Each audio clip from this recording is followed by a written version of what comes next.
नमस्कार, बहुत स्वागत है आपका इंडिया वॉइस में। मैं हूं आपके साथ प्रज्ञा मिश्रा। वक्त हो चला है उत्तर प्रदेश के इस खास बुलेटिन की, तो शुरुआत करते हैं पहली खबर के साथ। मुख्यमंत्री योगी आदित्यनाथ की अध्यक्षता में हुई कैबिनेट बैठक में कई अहम प्रस्तावों पर मुहर लग गई है। आपको बता दें, बैठक में कुल 16 प्रस्तावों को मंजूरी दी गई, जिसमें सबसे बड़ा फैसला एक्सप्रेसवे परियोजनाओं को लेकर लिया गया। कैबिनेट ने विंध्य पूर्वांचल लिंक एक्सप्रेसवे को हरी झंडी दे दी है। करीब 117 किलोमीटर लंबे इस एक्सप्रेसवे के निर्माण को मंजूरी मिली है, जो पूर्वांचल एक्सप्रेसवे से जुड़ेगा। इसके साथ ही प्रयागराज से सोनभद्र तक करीब 330 किलोमीटर के एक्सप्रेसवे की योजना को भी मंजूरी दी गई है। इसके अलावा आगरा लखनऊ एक्सप्रेसवे को पूर्वांचल एक्सप्रेसवे से जोड़ने वाले लिंक एक्सप्रेसवे के प्रस्ताव पर भी कैबिनेट ने मुहर लगा दी है। वहीं ईसीपी मोड में एक्सप्रेसवे परियोजना के निर्माण के लिए विकासकर्ता चयन के प्रस्ताव को भी मंजूरी दी गई है। इसके साथ ही कैबिनेट बैठक में महिला कल्याण, गृह, उच्च शिक्षा, राज्यकर, परिवहन, स्टाम्प और रजिस्ट्रेशन और सहकारिता विभाग से जुड़े कई प्रस्तावों को मंजूरी मिली है। वहीं यूपी विधानमंडल का मानसून सत्र भी 3 अगस्त से 6 अगस्त तक चलेगा, जिसमें और भी बड़े फैसले लिए जा सकते। इस खबर पर ज्यादा जानकारी दे रहे हैं हमारे संवाददाता। आज पर चली कैबिनेट बैठक में करीब 16 प्रस्तावों पर मुहर लगी है, जिसमें एक्सप्रेसवे से लेकर के विधानसभा सत्र तक की भी चर्चा की गई।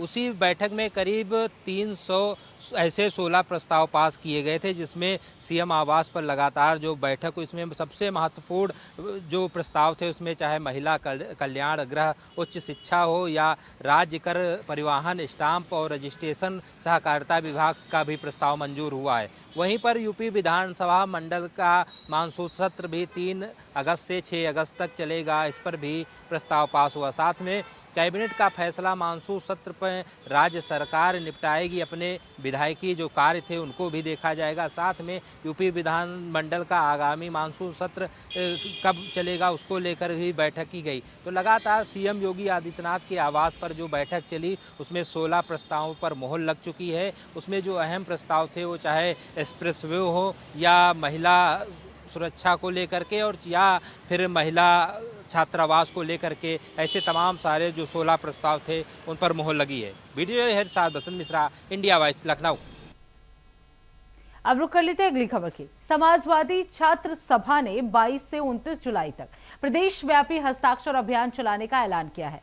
आपको बता दें, प्रदेश अध्यक्ष विनीत कुशवाहा ने प्रेस वार्ता में बताया कि यह अभियान मौलाना मोहम्मद अली जौहर विश्वविद्यालय के ध्वस्तीकरण आदेश के विरोध में चलाया गया। इसके तहत प्रदेश के सभी विश्वविद्यालयों और महाविद्यालयों में छात्रों से हस्ताक्षर भी कराए जाएंगे। छात्र सभा ने फीस वृद्धि पर रोक, सस्ती और सुलभ शिक्षा, छात्रवृत्ति शुल्क प्रतिपूर्ति, निष्कासन मामलों के समाधान और छात्र संघ चुनाव जल्द कराने की भी मांग उठाई है। वहीं अभियान के बाद लाखों हस्ताक्षर राज्यपाल को सौंपे जाएंगे और सभी से इसमें शामिल होने की भी अपील की गई है। छात्र सभा के प्रदेश अध्यक्ष विनीत कुशवाहा से खास बातचीत की हमारे संवाददाता अजहर खान ने। चलिए आपको सुनाते हैं। पार्टी छात्र सभा के प्रदेश अध्यक्ष विनीत कुशवाहा हमारे साथ बातचीत के लिए मौजूद है। जौहर यूनिवर्सिटी को लेकर जो आदेश ध्वस्तीकरण का दिया गया था, इसको लेकर आप लोगों ने आज इसके विरोध में प्रेस कॉन्फ्रेंस की। क्या कुछ पूरा मामला है और आगे क्या कुछ रणनीति है छात्र सभा? देखिए, ऐसा है कि जौहर विश्वविद्यालय को जब से भारतीय जनता पार्टी की सरकार बनी है, उसको पच नहीं पा रहा है कि कैसे एक व्यक्ति ने इतने बड़े विश्वविद्यालयों को बना दिया। और विश्वविद्यालय केवल भवन नहीं है, उस विश्वविद्यालय में 3000 से अधिक छात्र अध्ययनरत हैं। उनसे जुड़ा हुआ, उनके भविष्य से जुड़ा हुआ सवाल है।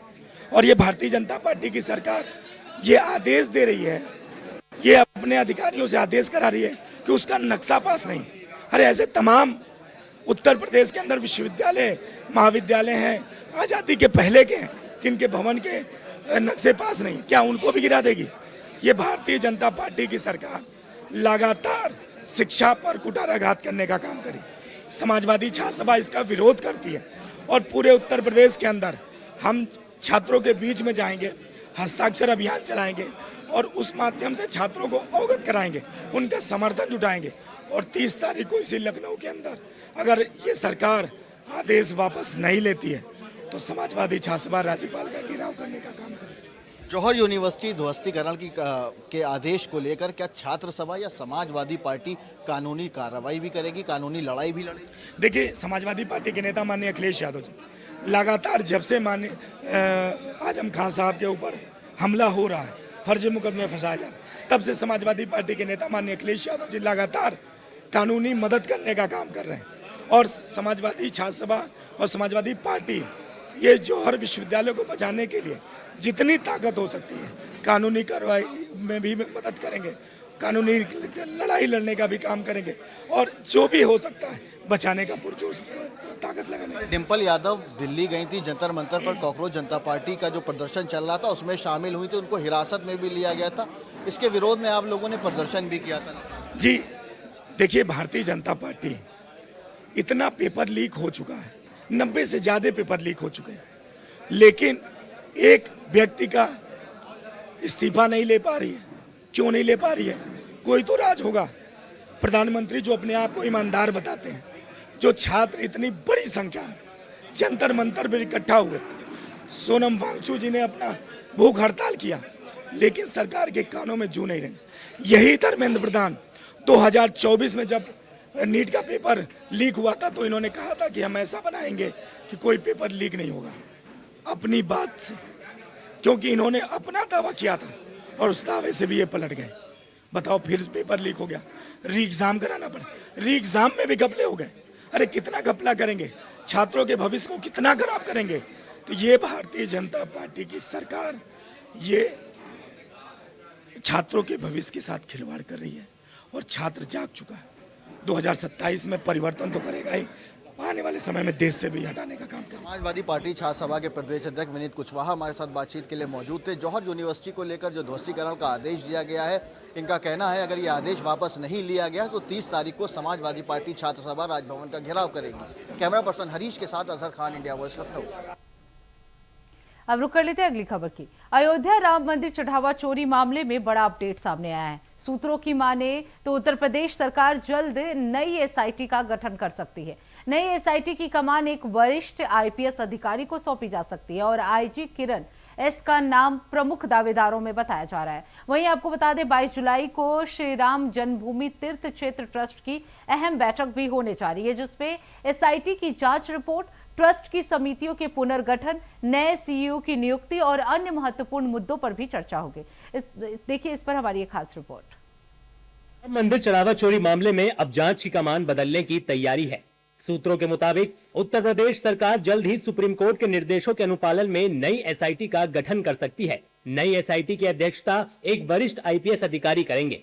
वरिष्ठ आईपीएस अधिकारी अध्यक्ष होंगे। आईजी किरण एस बन सकती हैं नई प्रमुख। सुप्रीम कोर्ट के आदेश के अनुपालन में नई एसआईटी का गठन। नई व्यवस्था लागू होने के बाद मौजूदा एसआईटी में भी बदलाव होगा। पुरानी एसआईटी की जांच रिपोर्ट को नई टीम अपनी जांच का हिस्सा बनाएगी, ताकि अब तक जुटाए गए सभी सबूतों की दोबारा समीक्षा की जा सके। अब तक की जांच में पुलिस 8 आरोपियों को गिरफ्तार कर चुकी है। जांच एजेंसियों ने आरोपियों के कब्जे और बैंक खातों से करीब 80 लाख रुपए नगद, विदेशी मुद्रा, आभूषण, गाड़ियां और प्रॉपर्टी के दस्तावेज बरामद किए हैं। सीसीटीवी फुटेज में कर्मचारियों द्वारा पैसे छिपाने के सबूत मिलने के बाद ट्रस्ट की शिकायत पर एफआईआर भी दर्ज हो चुकी है। इस पूरे मामले पर राजनीतिक बयानबाजी भी तेज हो गई है। समाजवादी पार्टी और कांग्रेस सरकार पर हमला बोलने का कोई मौका नहीं छोड़ रही है। जिन लोगों ने चंदा चोरी, जिन लोगों ने चढ़ा चोरी किया है, उनको निश्चित रूप से दंड मिलेगा और अयोध्या को जिन्हें कलंकित किया है उनको भी दंड मिलेगा। तो माननीय उच्चतम न्यायालय ने संज्ञान ले ही लिया है। निश्चित तौर से जो ये चंदा चोरी और चढ़ावा चोरी में जो लोग इन्वॉल्व रहे हैं वो किसी तरह से बच नहीं पाए, और अगर बचते भी हैं तो तुलसीदास जी ने कहा है, जब जब होए धर्म की हानि, बाढ़े असुर अधम अभिमानी। राजनीतिक लोगों ने ही तो ये चंदा चोरी का महापाप उजागर किया, और राजनीतिक लोगों ने ही, जो भारतीय जनता पार्टी के राजनीतिक लोग थे, जो संघ के राजनीतिक लोग थे, जो विश्व हिंदू परिषद के राजनीतिक लोग थे, उन्होंने ही तो इस चढ़ावे चोरी का और डकैती का और लूट का महापाप किया। तो जब राजनीति के लोगों को नहीं पाप किया है तो उनके खिलाफ राजनीति ही होगी।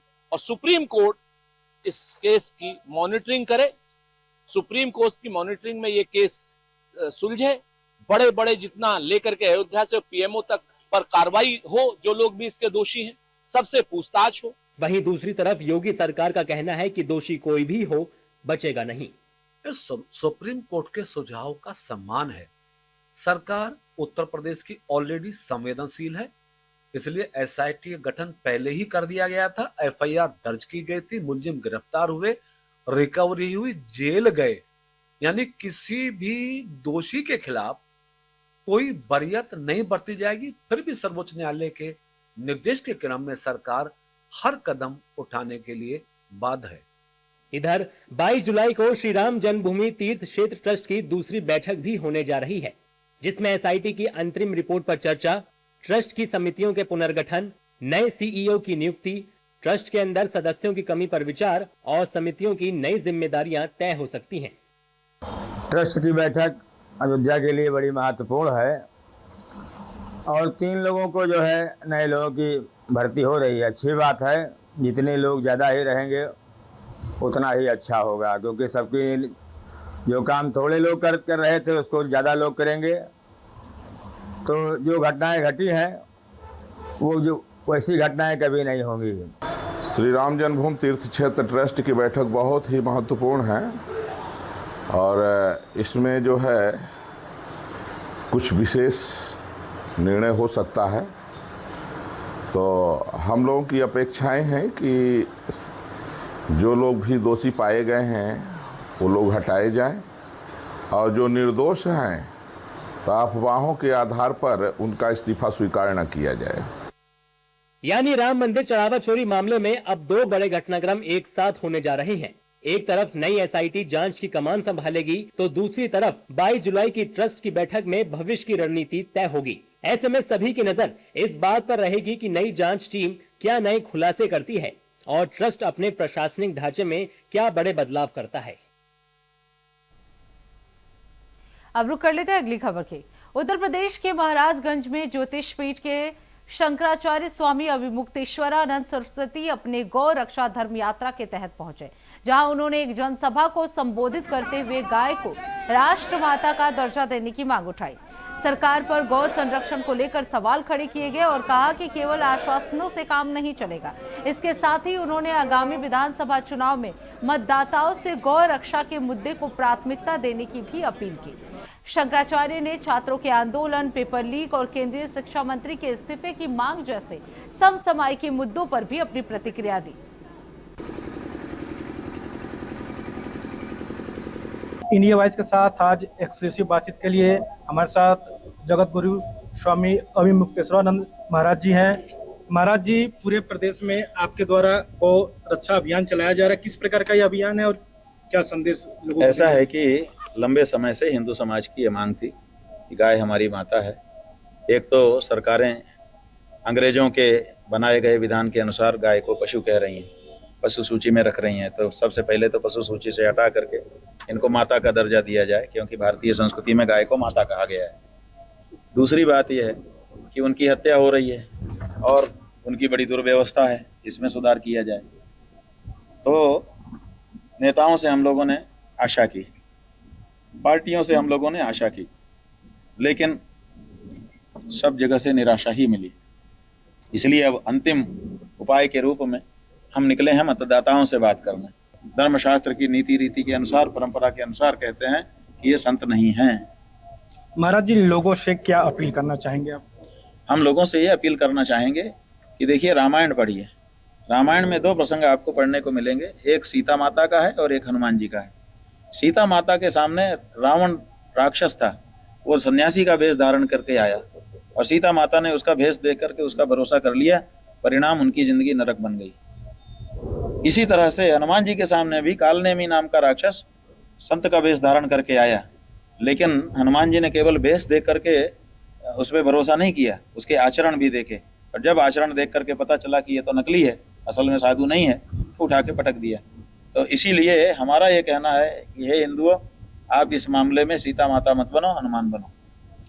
तो हमारे साथ जगत गुरु स्वामी अविमुक्तेश्वरानंद महाराज जी थे, जिन्होंने तमाम मुद्दों पर बेबाकी से अपनी बात रखी। इंडिया वॉइस के लिए महाराजगंज से अनुराग जायसवाल।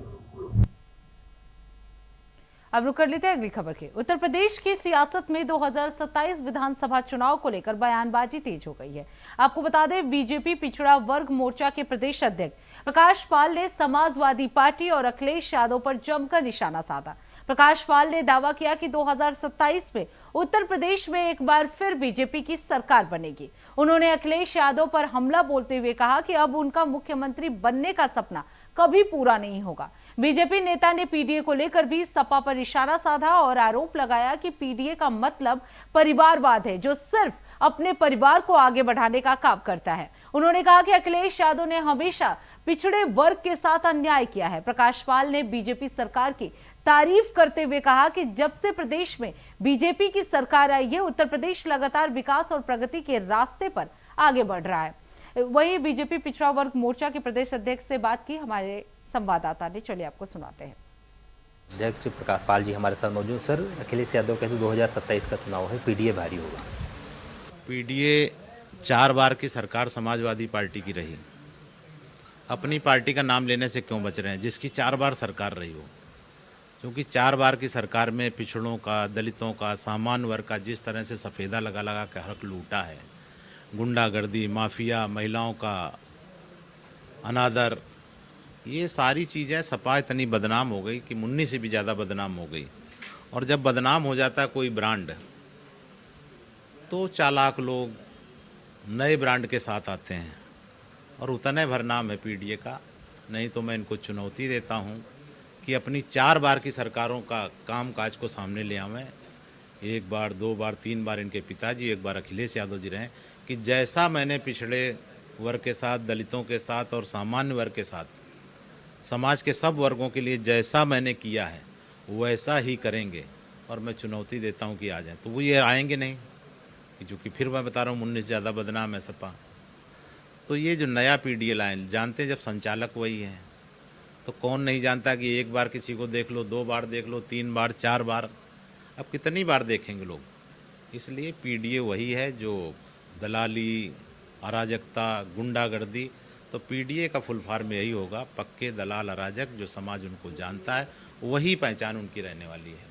2024 में जिस तरह से कह रहे हैं कि हमने रोका था, लेकिन 27 में बुरी तरह से हराएंगे, क्योंकि पिछड़ा वर्ग हो चाहे दलित वर्ग, सब कुछ हमारे साथ। 2014 में जब प्रधानमंत्री मोदी जी एक पिछड़े वर्ग के कार्यकर्ता को भाजपा ने प्रधानमंत्री पद का उम्मीदवार बनाया, और ये ओबीसी मोर्चा भी 2013 में अस्तित्व में आया था, और तब से पहली बार उनके नेतृत्व में 282 सीटें 2014 लोकसभा में, 2017 में 312 सीटें और 13 सीटें सहयोगी दलों के साथ 325 सीटें, 2019 में 330 सीटें सपा बसपा गठबंधन के बाद भी, 2022 में भी सरकार, 24 में इन्होंने पिछड़ों दलितों को गुमराह करने के लिए और महिलाओं के लिए अलग अलग नैरेटिव लाए कि भाजपा आ जाएगी तो आरक्षण संविधान खत्म कर देगी, महिलाओं को 8,500 खटाखट का। भाजपा तो थी ही, अगर उसको संविधान का, और यही भाजपा ही जो संविधान दिवस उसने मनाया, बाबा साहब के सारे स्मारक बनाए, तो ये सारे काम भाजपा करे। लेकिन फिर भी जॉर्ज सोरोस का चूँकि बहुत पैसा लगा था, जिसने $1 बिलियन खर्च करने के लिए कहा था, उसका एजेंडा लेकर इन लोगों ने भ्रम फैलाया, भाजपा को नुकसान हुआ। उसके बाद हरियाणा, महाराष्ट्र, दिल्ली, बिहार, बंगाल, असम, सब जगह जहां चुनाव हो रहे हैं, जो इंडी गठबंधन के दलों को अब जनता हरा नहीं रही, बुरी तरह हरा रही, और भाजपा को जिता नहीं रही, प्रचंड बहुमत से जिता रही। उत्तर प्रदेश में भी चुनाव आने वाले हैं, बस जनता इंतजार कर रही, जैसे हरियाणा, दिल्ली, महाराष्ट्र, बिहार और बंगाल, असम का हुआ, उसी तरह बुरी तरह पराजय होगी। और अखिलेश जो मुगालता देख रहे हैं, उनकी गाड़ियों में लिखा है ना 27 के 27, तो मैं कहता हूँ ना 32 में ना 27 में अखिलेश जी कोशिश करें अब अगली पैदाइश में। India voice, Lucknow. अब रुक कर लेते हैं अगली खबर की। श्री कृष्ण जन्मभूमि को लेकर एक बार फिर हलचल तेज हो गई है। आपको बता दें, स्वामी सच्चिदानंद महाराज ने कृष्ण जन्मभूमि कार सेवा को लेकर बड़ी घोषणा की है। स्वामी सच्चिदानंद महाराज के मुताबिक आगामी 9 अगस्त को चित्रगुप्त पीठ और जुलहेंडी में कृष्ण जन्मभूमि कार सेवा का आयोजन किया जाएगा। उन्होंने बताया कि इस कार्यक्रम में संत समाज और बड़ी संख्या में श्रद्धालुओं के शामिल होने की भी उम्मीद है। वहीं घोषणा के बाद मथुरा में इस आयोजन को लेकर चर्चाएं तेज हो गई है। कार्यक्रम की तैयारियों और उससे जुड़े अन्य पहलुओं पर भी ध्यान दिया जा रहा है। तो आपको बता दें, कृष्ण जन्मभूमि कार सेवा का ऐलान जो है सच्चिदानंद की तरफ से किया गया है। ऐसा है कि कांवड़ यात्रा को देखते हुए जो संत महापुरुषों का जो हमसे आदेश था, उनका यही कहना था, क्योंकि कांवड़ में सब लोग फंसे हुए होंगे, क्योंकि सारे आश्रम में उनसे निकलने को इसलिए कम संत निकल पाएंगे, और जो कृष्ण भक्त हैं वही महादेव के भोले के भक्त हैं, वो सब कांवड़ लेके चल रहे होंगे। पदयात्रा होती है, गाड़ियों से लोग जाते हैं, तो बोले संख्या तो अपनी संख्या भगवान श्री कृष्ण के जो भक्त हैं जिनके पास सूचना पहुंच चुकी है वो तो सब पहुंचेंगे। देखते हैं कितनी संख्या रहती, क्योंकि वो ऐसे कार्यों में कोई संख्या का हम लोग सुनिश्चित नहीं कर सकते कितनी आनी होगी। अब रुक कर लेते हैं अगली खबर की। सावन से पहले वाराणसी में गंगा का जल स्तर तेजी से बढ़ने लगा है। आपको बता दें, पिछले एक हफ्ते में गंगा का पानी 10 फीट से ऊपर पहुंच गया है, जिसके चलते घाटों के निचले इलाकों में पानी भर गया है। वहीं गंगा के बढ़ते जलस्तर का असर अब नदी किनारे स्थित मंदिरों और कारोबार पर भी दिखाई देने लगा है। कई निचले इलाकों के मंदिर पानी में डूब गए हैं। वहीं नाविकों, पुजारियों और गंगा किनारे व्यापार करने वाले लोगों की चिंता बढ़ गई है। नाविकों का कहना है कि जलस्तर बढ़ने से नाव संचालन और रोजी रोटी पर असर पड़ रहा है। सावन के महीने में श्रद्धालुओं की बढ़ती भीड़ को देखते हुए गंगा घाटों पर स्थिति और भी चुनौतीपूर्ण हो सकती है। प्रशासन भी गंगा के जलस्तर पर नजर बनाए हुए है और लोगों से सावधानी बरतने की अपील की जा रही है।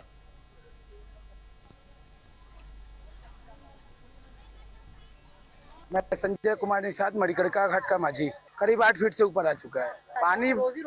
पानी बढ़ने से घाटों का जो कनेक्ट है, हर घाट पैदल लोग जा सकते हैं, वो धीरे धीरे खत्म हो रहा है। जब खत्म हो जाएगा तो यात्री यहाँ तक पहुँच नहीं पाएंगे, तो हम लोग को रोजी रोटी पे थोड़ा सा असर होगा। जी नहीं, अभी उतना पानी नहीं बढ़ा कि सरकार को निर्देशित करना पड़े कि बोट नौका संचालन बंद हो।